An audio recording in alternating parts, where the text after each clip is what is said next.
ಆತ್ಮೀಯ H16 ನ್ಯೂಸ್ದ ವೀಕ್ಷಕರೇ, ನಾನು ನಿಮ್ಮ ವೈಎಮ್ಮ ಆಯಿತು ಮಲ್ಲಪ್ಪ ಜೊತೆ. ಮಹಾರಾಷ್ಟ್ರ ಗೊಂದಲದಲ್ಲಿ, ಶಿಂದೆ ಗೊಂದಲದಲ್ಲಿ, ಅಜಿತ್ ಪವಾರ್ ಗೊಂದಲದಲ್ಲಿ, ಫಡ್ನವೀಸ್ ಏನೇನು ಮುಖ್ಯಮಂತ್ರಿ ಆಗೇ ಬಿಟ್ಟರು ಅವರು ಗೊಂದಲದಲ್ಲಿ. ಡಿಸೆಂಬರ್ 5ಕ್ಕೆ ಹೋಗ್ಯದ. ಮೋಸ್ಟ್ ಪ್ರಾಬಬ್ಲಿ ಅವತ್ತು ಫಡ್ನವೀಸ್ ಸರ್ಕಾರ ಆಗಬಹುದು ಅಂತ ಎಲ್ಲರ ಅಂಬೋಣ. ಆದರೆ ಈ ನಡುವೆ ಏನು ನಡೀತಾ ಇದೆಯಪ್ಪ ಅಂತಂದ್ರೆ, ಶಿಂದೆ ಅವರು ಮಹಾಯುತಿಯಿಂದ ಹೊರಗೆ ಬರ್ತಾ ಇದ್ದಾರೆ. ಅವ್ರ ಜೊತೆಗೆ ಅಜಿತ್ ಪವಾರ್ ಬರ್ತಾರೆ. NDA ಇಂದ ಬಿಟ್ಟು ಹೊರಗೆ ಬರ್ತಾರೆ. ಅವರು ಇಂಡಿಯಾ ಸೇರ್ತಾರೆ. ಇವೆಲ್ಲ ಈ ಒಂದು ಏನಪ್ಪ ಅಂತಂದ್ರೆ ಸಂಶಯಗಳು ಶುರು ಆಗಿಬಿಟ್ಟಿದ್ದಾವೆ. ಯಾಕೆಂದರೆ ಶಿಂದೆ ಅವರು ನಮಗೆ ಮುಖ್ಯ 4-5 ಖಾತೆಗಳನ್ನು ಕೇಳಿದರು.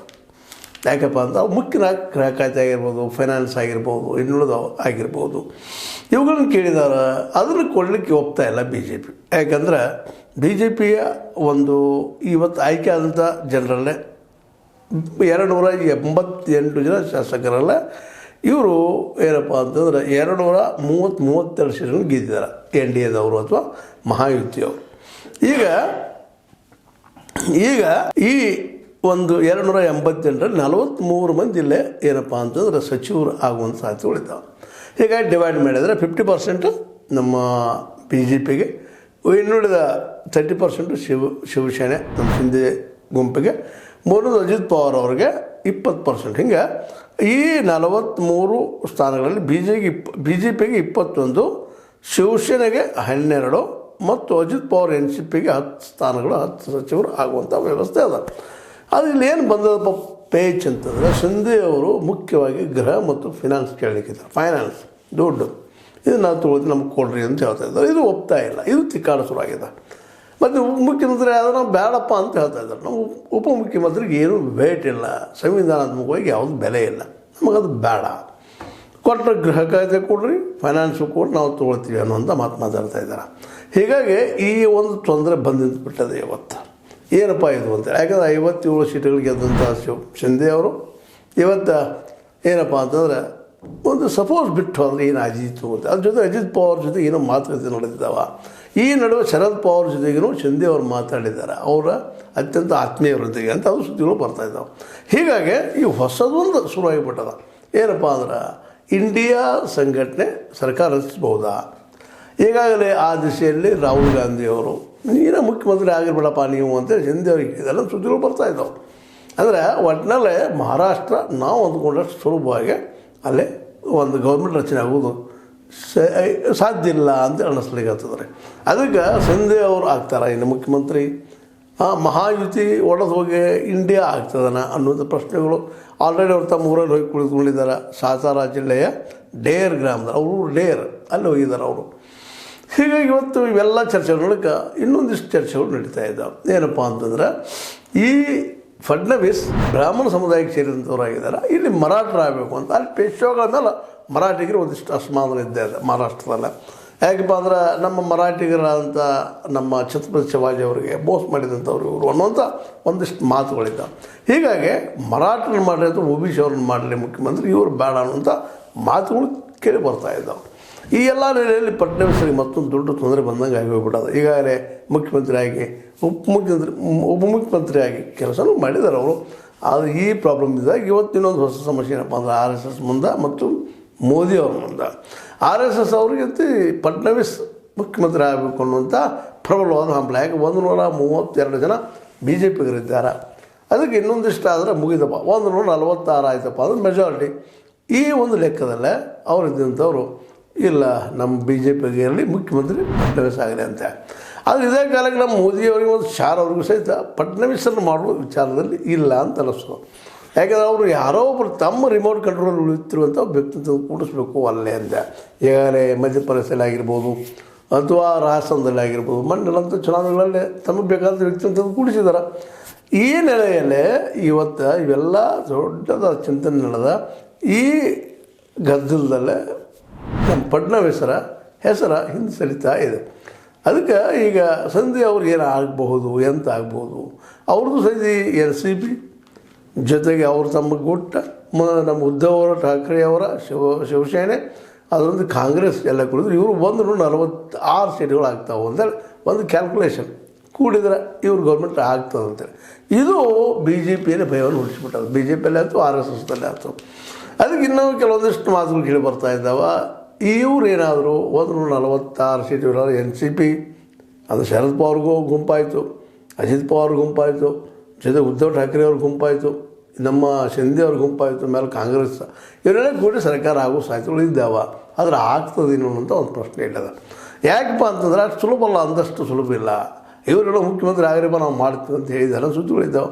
ಆದರೆ ಆ ಮುಖ್ಯಮಂತ್ರಿ ಆಗೋ ಜೊತೆಗೆ ಉಳಿದವ್ರು ಒಪ್ಪಬೇಕಲ್ಲ. ಕಾಂಗ್ರೆಸ್ ಅವ್ರು ಬೀಕೊಟ್ರೆ ಅಲ್ಲಿ ತಿಕ್ಕಾಟಗಳಿದ್ದಾವೆ. ಈಗಾಗಲೇ ಶಿಂದೆ ಅವ್ರ ನಳಕ, ಉದ್ಧವ್ ಠಾಕ್ರೆ ಅವ್ರ ತಿಕ್ಕಾಟಗಳಿದ್ದಾವೆ. ಯಾಕಪ್ಪ ನಮ್ಮ ಪಕ್ಷ ನೋಡೋದ, ನಮ್ಮನ್ನ ಒಂದು ಯಾಕೆ ನಿಲ್ಲಿಸಿದ ಪೈ ವ್ಯಕ್ತಿ ಅನ್ನುವಂಥ ಸೆಟ್ಟ ಸಹಜವಾಗಿ ಅವ್ರು ಹೇಳೋದ. ಅದೇ ಕಾಲಕ್ಕೆ ಎನ್ ಸಿ ಪಿಯ ನಮ್ಮ ಶರದ್ ಪವಾರ್ ಅವ್ರಿಗೂ ಅವ್ರ ಮಗನ ಮೇಲೆ ಅಂದ್ರೆ ಅಣ್ಣನ ಮಗನ ಮೇಲೆ ಅವ್ರಿಗೂ ವಿಶ್ವಾಸ ಇಲ್ಲ.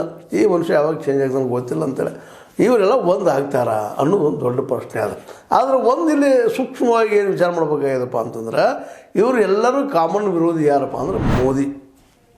ಯಾಕೆಂದರೆ ಶಿವಸೇನೆ ಹೊಡೆದವರು ಅವರು ಮತ್ತು ಶಾರ್ ಅವರು ಶಿವಸೇನೆ ಹೊಡೆದ್ರು, ಉದ್ಧವ್ ಠಾಕ್ರೆ ಮತ್ತು ನಮ್ಮ ಇವ್ರನ್ನ ಶಿಂದೆ ಅವ್ರನ್ನ ಬೇರೆ ಮಾಡಿದರು.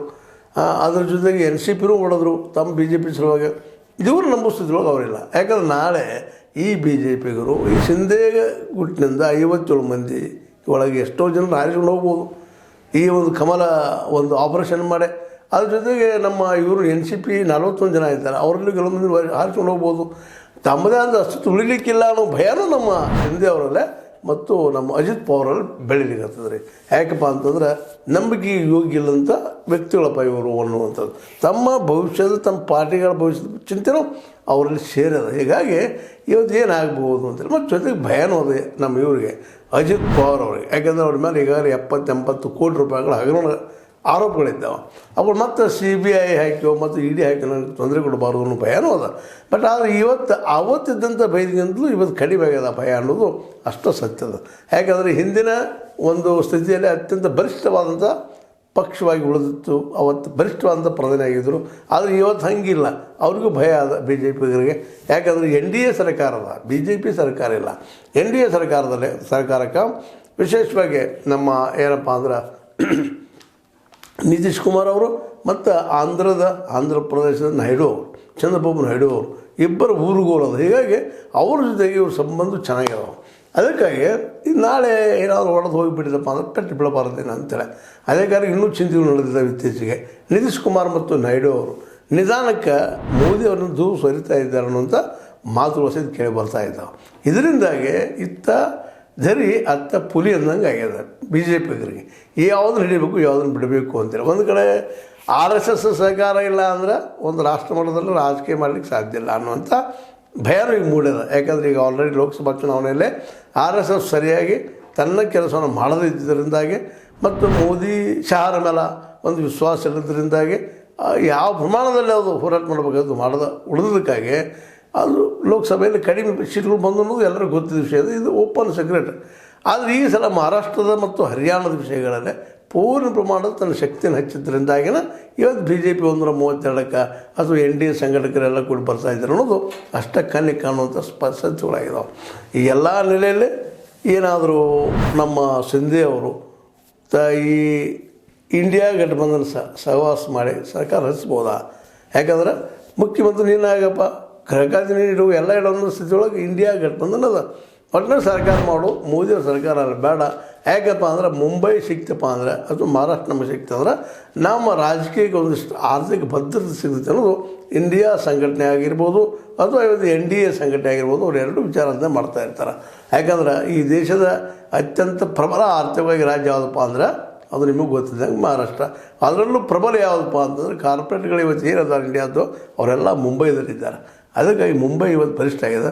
ಮುಂದೆ ಕಾರ್ಪೊರೇಷನ್ದು ಎಲೆಕ್ಷನ್ ಬರೋದಾವ. ಆ ಸಂದರ್ಭದಲ್ಲಿ ಶಿಂದೆ ಮತ್ತು ನಮ್ಮ ಉದ್ಧವ್ ಠಾಕ್ರೆ ಅವರು ಒಂದಾದ್ರೆ ಅವ್ರ ಜೊತೆಗೆ NCP ಕೂಡಿತಂದ್ರೆ ನಮ್ಮ BJP ಹಾರಿ ಹೋಗ್ತಾನೋ ಭಯನೂ ಅದ. ಅದಕ್ಕಾಗಿ ಇದೆಲ್ಲ ದಿಶೆಯಲ್ಲೇ BJPನೂ ಸಾಧ್ಯಷ್ಟು ಮಟ್ಟಿಗೆ ಗೌರ್ಮೆಂಟ್ ರಚಿಸಬೇಕು ಅನ್ನುವಂಥ ಚಿಂತನೆ ಇರೋದ. ಆದರೆ ಶಿಂದೆ ಅವ್ರು ಮಾತ್ರ ಇದಕ್ಕೆ ಯಾವ ರೀತಿ ಸ್ಪಂದಿಸಬೇಕಾಗಿತ್ತು ಅದಿಲ್ಲ. ಮುಖ್ಯಮಂತ್ರಿ ನನ್ನ ಮಾಡ್ರಿ ಅನ್ನೋದು ಹಂಗದ. ಅದಕ್ಕೆ ಫಡ್ನವೀಸ್ ಒಪ್ತಾರೆ ಇಲ್ಲೋ ಗೊತ್ತಿಲ್ಲ. ಮೋಸ್ಟ್ಲಿ ಮೋದಿಯವ್ರು ಒಪ್ಬೋದು ಅದಕ್ಕೆ. ಬಟ್ ಫಡ್ನವೀಸ್ ಮತ್ತು RSS ಒಪ್ಪುವ ಸಾಧ್ಯತೆಗಳು ಕಡಿಮೆ ಇದ್ದಾವೆ.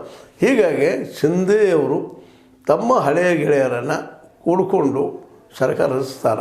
ಈಗಾಗಲೇ ಆ ಮಾತುಗಳು ಕೇಳಿ ಬರ್ತಾ ಇದ್ದಾವೆ. ಆದರೂ ಆಗ್ಬೋದು. ಏನಪ್ಪ ಅಂದ್ರೆ ರಾಜಕೀಯದಲ್ಲಿ ಅಧಿಕಾರಕ್ಕೆ ಏನು ಬೇಕಾದ್ರೆ ನಡೀತಿರ್ತದೆ, ಅದು ಒಂದು ಸಾಕ್ಷಿ ಆಗ್ತದೆ ಅಷ್ಟೇ ಅಂತ ಹೇಳ್ತಾ, ಇದು ಮಹಾರಾಷ್ಟ್ರದ ಇತ್ತೀಚಿನ ಡೆವಲಪ್ಮೆಂಟ್, ಇಲ್ಲಿವರೆಗೆ ಡೆವಲಪ್ಮೆಂಟ್ಗಳು. ಇನ್ನು ಮುಂದಿನ ಕ್ಷಣದಲ್ಲಿ ಏನು ಬೇಕಾದ್ರೆ ಆಗ್ಬೋದು. ಅವರು ಫಡ್ನವೀಸ್ ಚೀಫ್ ಮಿನಿಸ್ಟರ್ ಮಾಡ್ಬೋದಿಲ್ಲ, ನೀವು ಫಡ್ನವೀಸ್ ತೆಗೆದು ಬೇರೆದವ್ರು ಯಾರು ನೇಮಿಸ್ರಿ ಅಂತ ಅನ್ಬೋದು, ಇಲ್ಲ ನಮಗೂ ಕೊಡ್ರಿ ಅನ್ಬೋದು. ಒಟ್ಟು ಏನಾದರೂ ಆಗಲಿ ಇಲ್ಲೇ ಮಹಾರಾಷ್ಟ್ರ ಮಾತ್ರ ಇಲ್ಲಿವರೆಗೆ ಬಂದು ಅತಂತ್ರದಾಗದ. ನೋಡು ಮುಂದಿನ ಏನಾಗ್ತದೆ ಅಂತ ಹೇಳ್ತಾ ಮತ್ತೆ ಬಂದಂಗೆ ಅಪ್ಡೇಟ್ಸ್ ಮಾಡಿ ನಿಮ್ಮ ಜೊತೆ ಚರ್ಚೆ ಮಾಡ್ತಾ ಹೋಗೋಣ ಅಂತ ಹೇಳ್ತಾ, ಇದು H16 ನ್ಯೂಸ್, ಸತ್ಯದ ಕೈಗನ್ನಡಿ ವಂದನೆಗಳು.